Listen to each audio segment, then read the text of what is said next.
Hello everyone, welcome back to new video. अस्सलाम वालेकुम, मेरा नाम है वलीद और आप देख रहे हैं मकबर्ड। अच्छा सामने एक और वीडियो में आज जिस टॉपिक के बारे में हम बात करने वाले हैं बहुत ही ज़्यादा कॉमन टॉपिक है।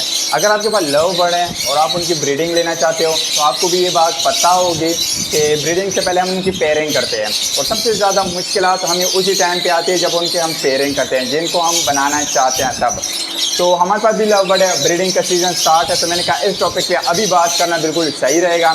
तो मैं आपको यहाँ पे 3 ऐसे मेथड बताने वाला हूँ जिनकी हेल्प से आप जो है ना बिल्कुल आसानी के साथ उनके पेयरिंग कर सकते हो जिनके आप करवाना चाहते हो। लेकिन सबसे पहले मैं आपको एक टिप दूंगा। अगर आपके पास एवरी में फ्लाइंग केज है, ठीक है, और आपने वहाँ पे अपने सारे लव बर्ड्स को रखा हुआ है, तो आपने एक गलती कभी भी नहीं करनी। फ्लाइंग केज में आपने मेल और फीमेल को साथ में कभी भी नहीं रखना। मतलब अगर आपके पास 10 पेयर हैं, बहुत ज़्यादा बर्ड्स हैं और आपने एक ही जगह पे मेल को भी रखा है और फीमेल को भी रखा है, तो ये गलती आप कभी भी ना करना। आपने सब मेल को अपनी जगह रख लो अलग जगह, और जो आपके पास फीमेल आते हैं उनको आपने अलग जगह रखना है। अब इसका फ़ायदा क्या है? तो इसका फ़ायदा ये है कि जब हम उनकी पेयरिंग करवाते हैं, अपनी मनपसंद जो हमारे पास जोड़े हैं उनकी हम जब आपस में पेयरिंग करवाते हैं तो तब हमारे लिए बहुत आसानी हो जाती है। क्योंकि जब हमने उनको मिक्स डाला होता है मेल फीमेल को, तो वहाँ पे हम जिनको बनाना चाहते हैं वो तो नहीं बनते, लेकिन वो किसी और बर्ड के साथ जो है ना पेयरिंग कर जाता है। तो जब हम उनको ब्रीडिंग पे लगवाते हैं तब हमारे लिए बहुत मुश्किल हो जाती है। पहले उनकी पेयरिंग तोड़नी पड़ती है, फिर जो है ना हमारे पास जो जोड़ा होता है, जो मेल होता है या फीमेल होता है, उनके साथ दोबारा पेयरिंग करनी पड़ती है, काफ़ी अरसा लग जाता है। तो ये आपने ख्याल करना है। तो चलो अब अपने फर्स्ट मेथड की तरफ चलते हैं और मैं आपको डिटेल के साथ प्रैक्टिकली समझाता हूँ कि कैसे आपने अपने बर्ड की पेयरिंग करनी है। ठीक है जी, तो यहाँ पे हमारे पास एक पेयर है, ठीक है, ये मैं आपको प्रैक्टिकली करके दिखाऊंगा अभी। यहाँ पे जो है ना इसका मेल ये रहा और जो उसकी फीमेल है वो यहाँ पे है, और दरमियान में हमने इनको सेक्शन को बिल्कुल अलग अलग कर दिया। मतलब ये एक केज ही है।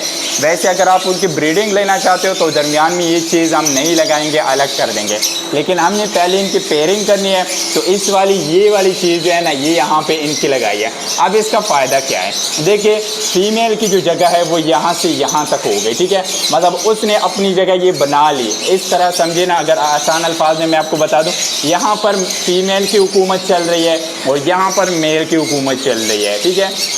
तो हम क्या करेंगे, अभी हम इसको डाली हुए कल एक ही दिन हुआ है, तो हमने तकरीबन 10 दिन तक इनको यहीं पे रखना है, ऐसे ही रखना है। इससे होगा क्या, मतलब जो मेल है वो कभी कभी यहाँ पे आएगा, फीमेल भी यहाँ पे आएगी, तो इनकी अंडरस्टैंडिंग जो है ना थोड़ी बहुत हो जाएगी।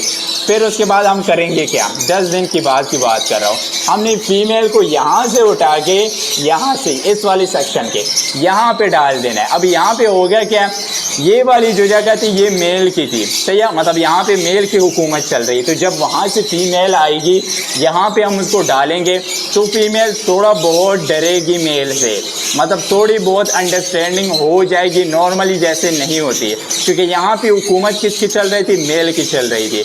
तो फीमेल जब हम डालेंगे तो थोड़ी बहुत उनके दरमियान जो है ना अंडरस्टैंडिंग हो जाएगी। तो बहुत चांसेस है कि यहाँ पर ही आपको जो है ना पेयर लग जाए।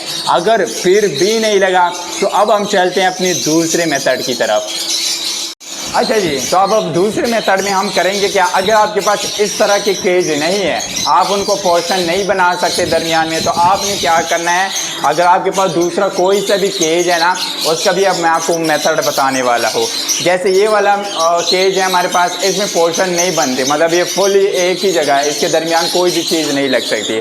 तो आपने करना क्या है, इस वाले खाने में सबसे पहले मेल को डालना है। मेल को डालने के बाद आपने 10 दिन वेट करना है। वही बात आती है, मेल क्या करेगा, वो यहाँ पर अपनी हुकूमत बनाएगा, ठीक है, वो अपनी जगह बना लेगा यहाँ पर। 10 दिन के बाद हमने क्या करना है, फीमेल को उठा के जहाँ पे भी आपने उसको रखा है, फीमेल को उठा के उधर ही उसी केज में डाल देना है। अब वहाँ पे होगा क्या, वहाँ पे हमने पहले मेल को डाला हुआ था, तो जब वहाँ पे फीमेल आएगी ना, फीमेल उससे थोड़ा बहुत डरेगी, ठीक है, क्योंकि उसके लिए वो जगह नहीं हो गई, और जो मेल के लिए थी ना वो जगह पुरानी है, तो वो वहाँ पे थोड़ा बहुत डरेगी, थोड़ी बहुत अंडरस्टैंडिंग उनकी डेवलप होगी, तो जल्दी उनका जो है ना पेयरिंग हो जाएगी। फिर भी ना हुआ, यहाँ पे आपको मैं एक बोनस टिप भी दे देता हूँ کہ اگر پھر بھی نہ ہوا تو آپ نے کرنا کیا ہے، میل کے لیے باکس لگا دینا ہے. فیمیل کو ڈالنے سے پہلے کی بات کر رہا ہوں.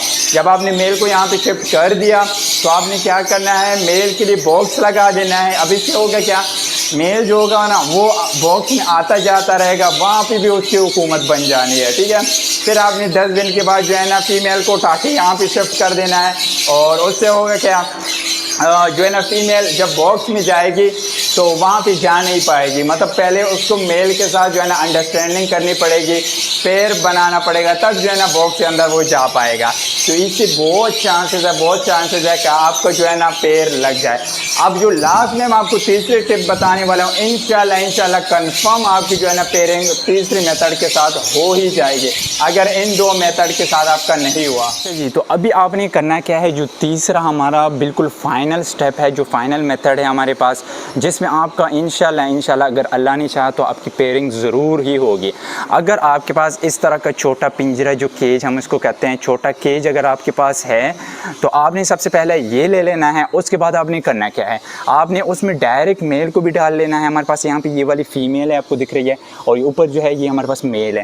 تو آپ نے دونوں کو جو ہے نا ایک ہی ٹائم پہ ایٹ اے ٹائم آپ دونوں نے اسی کیج میں اس کو ڈال لینا ہے.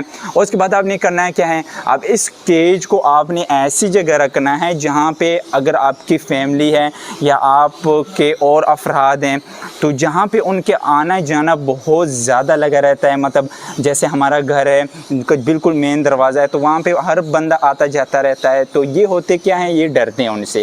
بے شک جہاں پہ افراد کا آنا مطلب گزرنا زیادہ رہتا ہے تو یہ ڈرتے ہیں. پھر تو ان کا ہوگا کیا، یہ دونوں جو ہے نا ہم سے ڈریں گے تو یہ دونوں آپس میں زیادہ جو ہے نا بیٹھیں گے. زیادہ بیٹھنے کے ساتھ ان کے درمیان جو ہے نا وہ انڈرسٹینڈنگ ڈیولپ ہونے لگ جائے گی. کس وجہ سے، کیونکہ وہ ہم سے ڈرتے ہیں، ہم ہر ٹائم ان کے سامنے گزرتے رہتے ہیں، کبھی ایک آتا ہے کبھی دوسرا آتا ہے، تو وہ ہم سے ڈرتے ہیں اور اس کی وجہ سے وہ زیادہ تر آپس میں بیٹھے رہتے ہیں. تو یہ جو میتھڈ ہے نا، انشاءاللہ اگر اللہ نے چاہا اس والی میتھڈ سے تو کنفرم آپ کی جو پیرنگ ہے نا وہ ہو ہی جانی ہے. اور باقی پہلے آپ وہ 2 والے جو ہے نا اسٹیپ کر لیں، اگر اس سے بھی نہ ہوا تو پھر آپ یہ والا کر سکتے ہیں. اچھا تو اب میں آپ کو ایک اور بات بتا دوں کہ آپ نے پیرنگ سٹارٹ کب کرنی ہے. اب دیکھیں بریڈنگ سیزن سٹارٹ ہو چکا ہے، لیکن زیادہ تر لوگوں کے یہاں ٹیمپریچر ابھی ہائی ہے، جیسے ہمارا بھی ابھی ہائی ہے. تو ہم نے ابھی تک نہ باکس لگائے ہیں، ہم نے پیرنگ سٹارٹ کر لی ہے لیکن ابھی تک ہم نے باکس وغیرہ نہیں لگایا. تو آپ نے ابھی کرنا کیا ہے، باکس لگانے سے تقریباً 40 دن پہلے آپ نے پیرنگ سٹارٹ کر لینی ہے. وہ اس وجہ سے کہ اگر ایک میتھڈ سے پیرنگ نہیں ہوگی تو آپ کے پاس 30 دن اور ہوں گے، اگر دوسرے سے بھی نہیں ہوں گے پھر بھی آپ کے پاس 20 ڈیز رہیں گے. اگر پھر بھی نہ ہوئی تو فائنل جو میں آپ کو میتھڈ بتایا انشاءاللہ اسے تو کنفرم آپ کی جو ہے نا پیرنگ ہو ہی جائے گی. تو یہ ہوگا کہ آپ کے پاس ٹائم بہت زیادہ ہوگا اور آپ اس کی پیرنگ آرام سے کر پائیں گے، اور جو ہے نا وہ آپ کو بریڈ دینے کے لیے بالکل ریڈی ہو چکا ہوگا. تو میرے خیال سے ابھی ہمیں اپنی ویڈیو کو یہیں پہ اینڈ کر دینا چاہیے. اگر آپ کو یہ ویڈیو پسند آئی ہے تو چینل کو سبسکرائب کر دیں اور اس طرح کی ویڈیوز دیکھنے کے لیے بیل آئیکن کو ضرور پریس کر لیں اور ویڈیو کو ضرور لائک کر دیں. تو بس یار آج کے لیے اپنے بھائی کو اجازت دیجیے، میں ملتا ہوں نیکسٹ ویڈیو میں، تب تک اللہ حافظ.